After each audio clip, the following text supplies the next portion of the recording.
नमस्कार, आप देख रहे हैं हिंदी सवेरा न्यूज और मैं हूं आपके साथ ज्योतिका। आइए रुक करते हैं खबर की ओर। निदेशक गौपालन ने कहा, राज्य सरकार गौवंश के संरक्षण एवं संवर्धन के लिए संकल्पित। श्री राजल देसर गौशाला का किया अवलोकन, व्यवस्था देख हुए प्रभावित। आज गौपालन विभाग के निदेशक सुभाष महरिया बीकानेर से जयपुर जाते समय अल्प प्रवास पर राजल देसर रुके एवं श्री राजल देसर गौशाला का अवलोकन किया। इस अवसर पर गौशाला संचालकों एवं पत्रकारों से वार्ता करते हुए कहा कि राज्य सरकार प्रत्येक ग्राम पंचायत पर गौशाला खोलने की बजट घोषणा के क्रियान्विति पर कार्य शुरू कर दिया है। ग्राम पंचायत स्तर पर गौशाला खुलने से निराश्रित गौवंशों को आश्रय मिलेगा एवं किसानों को भी फायदा होगा।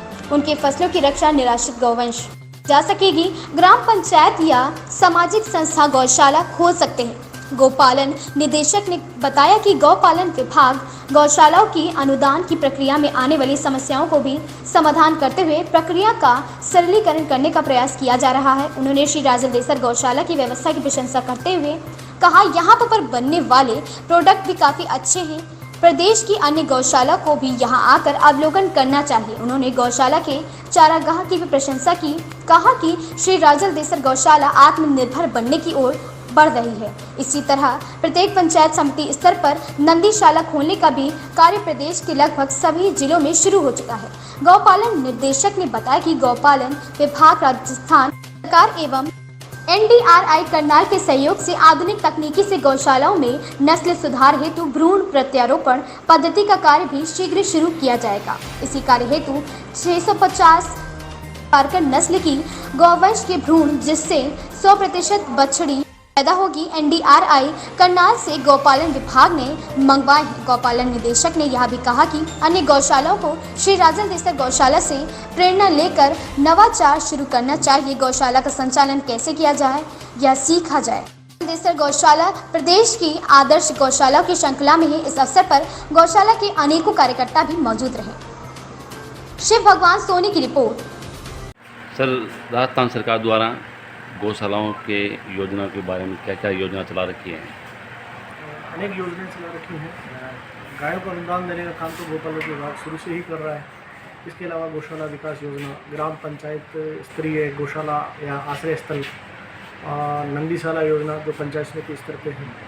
और सबसे महत्वपूर्ण ये है कि हमारे यहाँ पर अभी भी पंचायत स्तर पर गौशाला का जो कॉन्सेप्ट नहीं था, तो राज्य सरकार ने एक नई बजट घोषणा भी की है इस साल के लिए कि प्रत्येक पंचायत स्तर पर कोई व्यक्ति या कोई संस्था अगर गौशाला खोलना चाह रही है तो लगभग 1.57 करोड़, लगभग 1.5 करोड़ रुपए उस गौशाला का स्ट्रक्चर निर्माण के लिए राज्य सरकार दे रही है।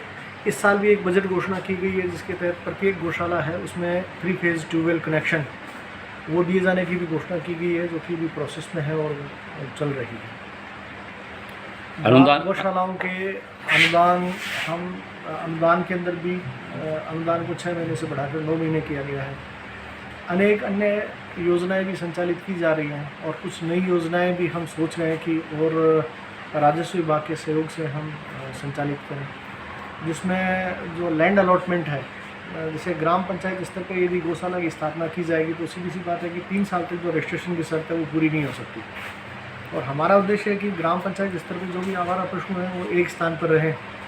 इसको दृष्टिगत रखते हुए राज्य सरकार ने इसमें गौपालन डिपार्टमेंट ने तो शिथिलन दे दिया। हमने कहा कि जो संस्था आज भी रजिस्टर्ड हो जाए और वो अगर गौशाला खोलना चाह रही है पंचायत स्तर पे और उसकी खुद की 5 बीघा ज़मीन है तो हम 1.5 करोड़ रुपये उसको दे रहे हैं कि पूरा स्ट्रक्चर बना के और उसको चला सकती है, संचालित कर सकती है। हमने उसके अनुदान के लिए भी नियमों में शिथिलन दे दिया। पहले नियम था कि 3 साल तक जो गौशाला चलेगी उसके बाद में अनुदान दिया जाएगा।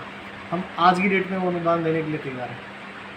वर्तमान में जो गौशाला है लगातार समाचार पत्रों में देखने को मिल रहा है अनुदान नहीं मिलता है। कुछ प्रकरण मेरे ध्यान में आए हैं जिसमें अनुदान नहीं मिल रहा है, लेकिन उसके पीछे कई कारण हैं। मैं आपको बता दूं, अनुदान से संबंधित जो हमारा पोर्टल है वो ऑनलाइन है। 5 सितंबर उसकी लास्ट डेट है। 5 सितंबर तक जो गौशाला गायों का पालन कर रही है और रजिस्टर्ड है हमारे में, वो ऑनलाइन आवेदन कर देगी। जैसे ही वो ऑनलाइन आवेदन करेगी हमारे पास डाटा आ गया, फिर हमारी जो उपखंड स्तरीय टीम है वो जाके फिजिकल वेरिफिकेशन कर लेगी और दोनों स्थितियां अगर हो जाती है समय पर तो अनुदान में कोई प्रॉब्लम नहीं आती। श्री राजल देसर गौशाला में पहली बार आप आए हुए हो सर? कैसा लगा यहाँ पर देख के? नहीं, व्यवस्थाएं बहुत अच्छी हैं। ये तो आदर्श गौशाला है एक तरीके से देखा जाए तो। मुझे ललित जी ने बताया है कि अलग अलग गो उत्पाद भी उनके द्वारा बनाए जा रहे हैं। उनके द्वारा गौशाला की जो भूमि है उस पर कुछ घास का प्रोडक्शन भी किया जा रहा है।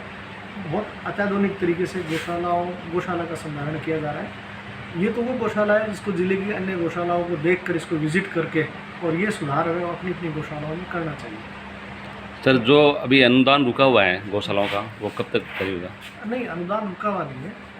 हमने पिछले महीनों का जो अनुदान था वो सारा जारी कर दिया है। कुछ प्रकरण अभी मेरे ध्यान में लाए गए हैं। जैसे एक प्रकरण अभी इन्होंने ध्यान में लाए हैं, वो ये प्रकरण है कि 20% से अधिक पशु हो गए थे, इसकी वजह से अनुदान नहीं मिल रहा है।